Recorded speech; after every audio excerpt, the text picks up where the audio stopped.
Keďže na jeseň je práca v záhrade viac ako aktuálna, rovnako aktuálne sú aj odpady, rôzne kmene alebo konáre. A čo s nimi, tak o tom mi povie viac pán Kubaň. Dobrý deň. Dobrý deň. Pán Kubaň, vieme, že poznáme rôzne druhy nejakých drvičov, štiepkovačov, alebo ako sa to správne volá?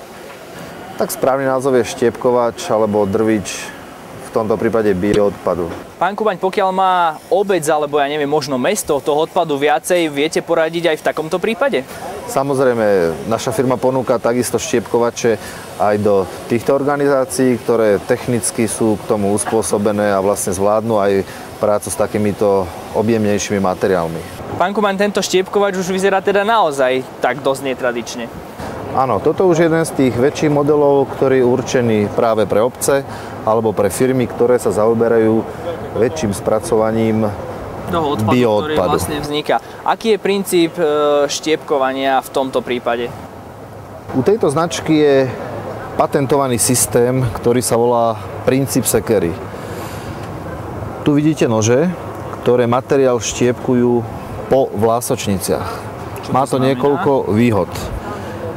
Pokiaľ chceme štiepkovať aj materiál, mäkký, rôzne odpady zo záhrady, ktorí nie sú vyložené drevina, napríklad aj listie dokonca, tak potrebujete systém presne takýto, aby to dokázalo spracovať. Systémy, ktoré štiepkujú priečne proti vlásočniciam, mäkké materiály nezvládnu.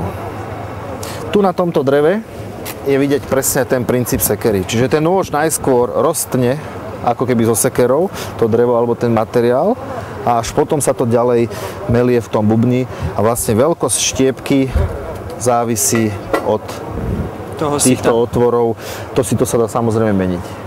V tomto prípade je tento štiepkovač vybavený pásovým pohonom, čo sa mi zdá trošku už také nadštandardné. Áno, aj u týchto strojov takisto ako u iných komodít je možnosť priplatiť si rôznu výbavu. Tento stroj konkrétne už je v plnej výbave, to znamená, má pásový pojazd, ktorý je určený hlavne do porastov do zložitejších terénov. Dva silné hydromotory ich poháňajú, každý sa ovláda zvlášť, takže vynikajúca manevrovateľnosť. A taká myšlienka je nie voziť materiál k štiepkovaču, ale so štiepkovačom dôjsť k materiálu. Šetrí to náklady, či finančné, teda aj časové. Ďalšia možnosť výbavy je vybaviť stroj posúvaním materiálu, čiže obsluha sa nestará o nejaké tlačenie toho materiálu tam, ale iba ho privedie k valcu podávaciemu, ktorý si už ten materiál posúva sám. A absolútny nadštandard je valec vybavený s regulovateľným posúvom, čiže on dokáže sám rozpoznať, ako rýchlo má posúvať ten materiál, aby stroj optimálne pracoval.